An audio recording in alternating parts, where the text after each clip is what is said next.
la resurrección y la vida. Vino pues Jesús y halló que hacía ya 4 días que Lázaro estaba en el sepulcro. Betania estaba cerca de Jerusalén, como a 15 estadios, y muchos de los judíos habían venido a Marta y a María para consolarlas por su hermano. Entonces Marta, cuando oyó que Jesús venía, salió a encontrarle, pero María se quedó en casa. Y Marta dijo a Jesús: Señor, si hubieses estado aquí, mi hermano no habría muerto. Mas también sé ahora que todo lo que pidas a Dios, Dios te lo dará. Jesús le dijo: tu hermano resucitará. Marta le dijo: yo sé que resucitará en la resurrección en el día postrero. Le dijo Jesús: yo soy la resurrección y la vida. El que cree en mí, aunque esté muerto, vivirá.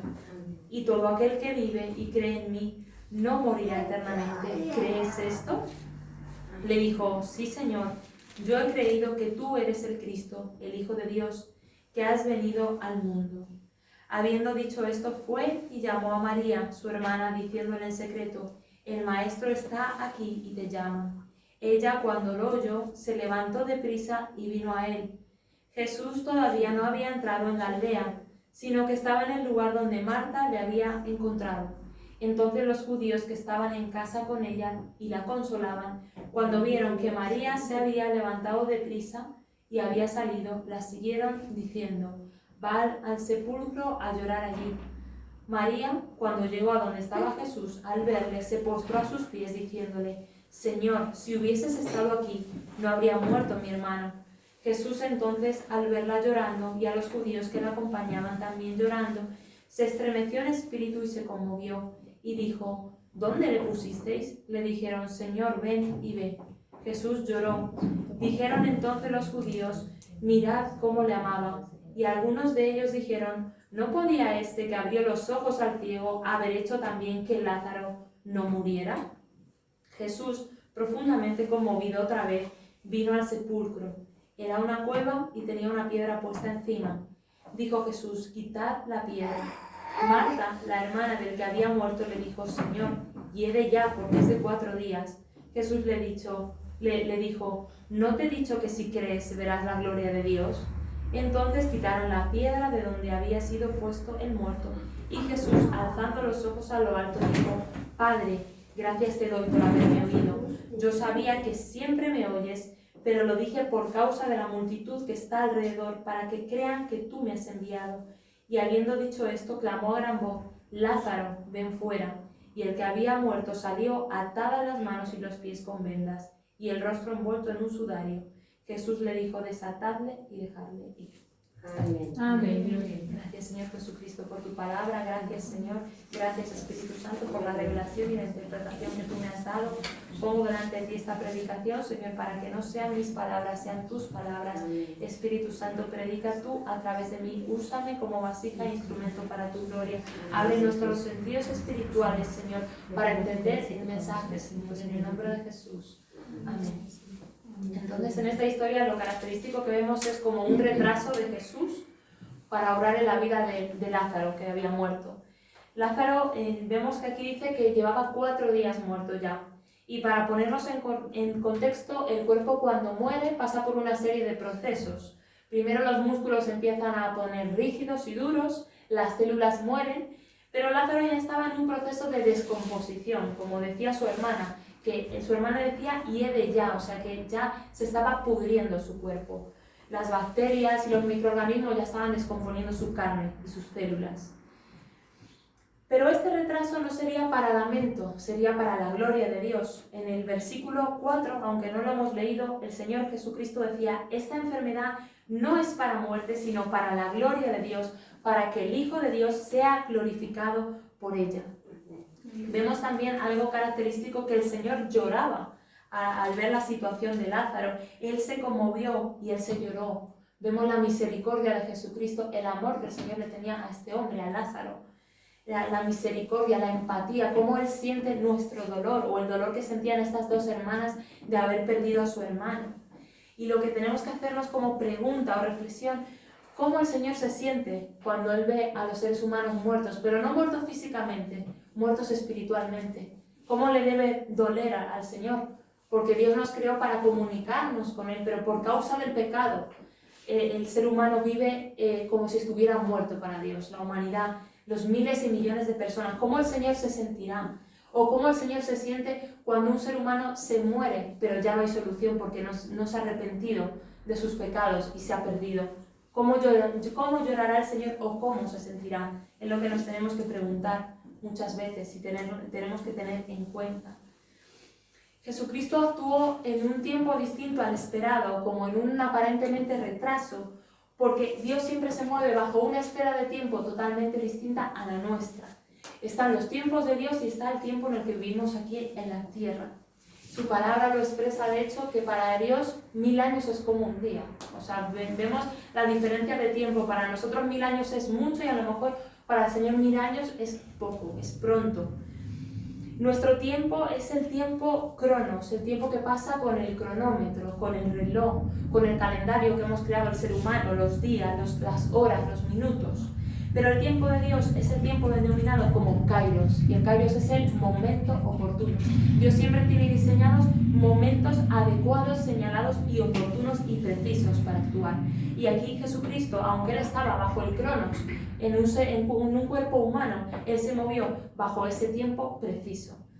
Y Marta y María estaban expresando su inconformismo por ese retraso del Señor. Ellas le decían: Señor, si hubieses estado aquí, mi hermano no habría muerto. Marta manifestó fe en la resurrección espiritual. Ella creía que Jesucristo, que resucitaríamos espiritualmente, que Él tenía el poder de resurrección espiritual, pero no tanto en la física. Lo vemos en el versículo 39. Como ella dice, Señor, hiede ya, porque es de 4 días, cuando el Señor le decía de quitar la piedra, porque Él iba a resucitar físicamente a Lázaro. Ella no estaba vacilando en su fe.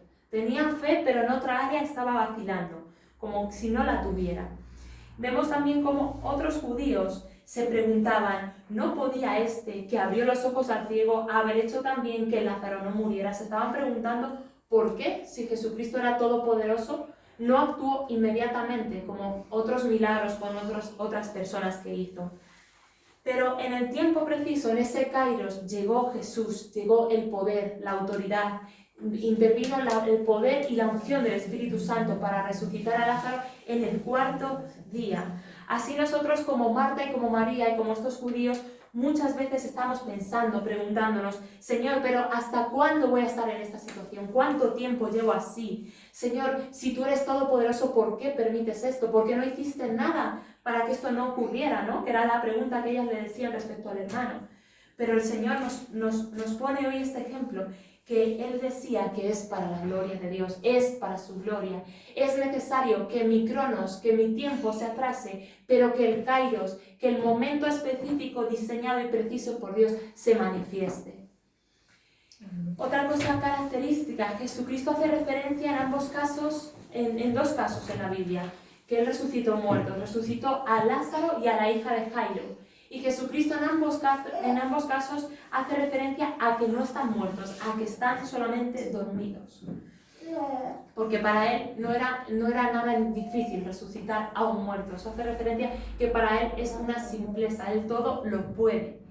Y el Señor viene a decirte hoy esta palabra: tu situación, te dice el Señor, no está muerta. Está dormida, está en reposo, te dice el Señor, para que en mi tiempo, en el tiempo que yo designo para ti, en ese Kairos, se resucite, se solucione, se restablezca y se manifieste mi poder y mi gracia en ti. Eso me dice el Señor hoy. Así como seres humanos, ¿cuántas veces le hablamos al Señor? Le hablamos del Señor a otras personas, a nuestros familiares, a nuestros hijos, a nuestro esposo, esposa. Sembramos la semilla. ¿Cuánto tiempo siguen igual? Y nos preguntamos: Señor, ¿hasta cuándo va a estar mi esposo así? ¿Hasta cuándo mis hijos van a estar así? ¿Hasta cuándo evangelizamos a las personas y no quieren saber de ti? Pero siempre llega el momento adecuado, ese kairos de Dios en el que llega Jesús. También tenemos que preguntarnos: ¿cuánto tiempo quizás el Señor te estuvo hablando? ¿Cuánto tiempo te estuvieron evangelizando? ¿Cuánto tiempo escuchaste aquí o en tu país hablar del Señor? Y hasta que llegó el día, llegó un momento en que Dios te tocó y Dios llegó a tu vida y te convertiste a Cristo. ¿Por qué? Porque no había llegado el tiempo preciso. Así tenemos que tomárnoslo respecto a los demás. que el Señor siempre tiene un tiempo diseñado y preciso para que ocurran las cosas. Amén. Pero también no seamos conformistas. Los que sabemos, el Señor nos va a pedir más cuenta, los que estamos en la iglesia, en ponernos a cuenta con Él. En ponernos a cuenta con Él. Nos va a pedir más cuenta a nosotros que a los que están fuera o en la ignorancia. No siempre tenemos que conformarnos con que ya vendrá el tiempo. También tenemos que hacer nuestra parte. Vemos también los retrasos del Señor respecto a Jesucristo. Él duró 3 días en la tumba hasta que resucitó. Vemos también cómo su madre, María, tenía esa inquietud y estaba instando a Jesucristo que se manifestara como que Él era el Mesías, porque ella sabía quién era su hijo. Pero Jesucristo, ¿qué es lo que le respondió? Él se sujetó al Kairos. Él estaba viviendo en el Cronos, en el tiempo humano, pero Él se estaba sujetando al tiempo del Padre. Amén. Él le dijo, mujer, no ha llegado aún mi hora. Jesús también, ¿qué es lo que pasaba? Le perseguían mucho los fariseos, esta clase de personas, en varias ocasiones para matarle, para apresarle. Pero ¿qué hacía Jesucristo? Salía. En esos momentos salía y evitaba eso, porque no había llegado su hora. Él tenía ese propósito, Él tenía que morir en la cruz, tenía que ser arrestado y apresado, pero no había llegado su tiempo, entonces Él se iba. Y hasta que no llegó su tiempo, llegó el momento oportuno y Él dijo, he aquí, ha llegado la hora y el Hijo del Hombre es entregado en manos de pecadores. Llegó el Kairos. Ahora vamos a leer en Juan 20 la resurrección de Jesucristo. Juan 20, 11 al 18. Juan 20, 11. Juan 20, 11. Amén. Dice así, Jesús se aparece a María Magdalena, pero María estaba fuera llorando junto al sepulcro, y mientras lloraba se inclinó para mirar dentro del sepulcro, y vio a 2 ángeles con vestiduras blancas que estaban sentados el uno a la cabecera y el otro a los pies, donde el cuerpo de Jesús había sido puesto, y le dijeron, mujer, ¿por qué lloras? Les dijo, porque se han llevado a mi Señor, y no sé dónde le han puesto. Cuando había dicho esto, se volvió y vio a Jesús que estaba allí, mas no sabía que era Jesús. Jesús le dijo, mujer, ¿por qué lloras? ¿A quién buscas? Ella, pensando que era el hortelano, le dijo, Señor, si tú lo has llevado, dime dónde lo has puesto y yo lo llevaré. Jesús le dijo, María. Volviéndose ella le dijo, Raboni, que quiere decir maestro. Jesús le dijo, no me toques, porque aún no he subido a mi Padre, mas ve a mis hermanos y diles, subo a mi Padre y a vuestro Padre, a mi Dios y a vuestro Dios. Fue entonces María Magdalena para dar a los discípulos las nuevas de que había visto al Señor y que Él había dicho estas cosas. Aquí Jesús le estaba recordando a María que el verdadero significado de la resurrección no era físico, era espiritual. Jesucristo ahora iba al Padre, iba al trono celestial, a sentarse a la diestra del Padre. Pero el verdadero significado de la resurrección sí fue que resucitó y se manifestó su cuerpo físico para que ellos creyeran. Pero el verdadero significado es que ahora sus discípulos iban a recibir, sus apóstoles, iban a recibir vida espiritual, porque Él iba al Padre, pero Él les iba a dar vida, ahora iba a enviar al Consolador, al Espíritu Santo. Ellos iban a pasar de la muerte a la vida. Porque aunque ellos habían estado presentes y enfrente con Jesucristo, aprendiendo del Maestro, ellos todavía no tenían vida espiritual. Tenemos que tenerlo presente, que aunque estemos en la presencia del Señor, aunque vengamos a la casa del Señor, eso no significa que estemos vivos espiritualmente. Él vino a traer la vida, Él pasó por la muerte para traernos la vida a través de su Santo Espíritu, por la venida del Espíritu Santo. Así el ser humano, como Lázaro, tomando el ejemplo de Lázaro, no es nada, no es nadie sin Dios, está muerto, está dormido sin Dios. El ser humano que vive en pecado, sin el Espíritu Santo, sin arrepentirse de sus pecados, está ausente para Dios. Pero donde llega el Espíritu Santo de Dios, hay vida, comienza a haber vida espiritual, Él resucita, Él da vida, sopla vida a nuestro espíritu y comienza esa relación y esa comunión con Dios. El diablo, que el Señor lo reprenda, vino para matar, pero Jesucristo vino a deshacer sus obras. Y donde Él quiso poner muerte, Jesucristo vino a poner vida. Y el Espíritu Santo vino a darnos esa vida cuando estábamos muertos en nuestros delitos y pecados. El apóstol Pablo lo dice en su palabra. Dice en Efesios 2:1, y Él os dio vida a vosotros cuando estabais muertos en vuestros delitos y pecados. Y juntamente con Él nos resucitó y asimismo nos hizo sentar en los lugares celestiales con Cristo Jesús. La resurrección de Lázaro tiene un significado de la manifestación del poder de Dios, pero también un gran significado espiritual. Después de volver a la vida, si seguimos leyendo más adelante, Lázaro, ¿qué hizo? Un Señor Jesucristo con él lo sentó a la mesa, a cenar, a compartir con el Maestro, a mantener una relación viva con Él. Así ha hecho contigo y conmigo. Hemos pasado de muerte a vida, a estar sentados con Cristo, como dice Pablo en Efesios, en los lugares celestiales, convidados en las bodas y en el banquete del Cordero de Dios. Amén.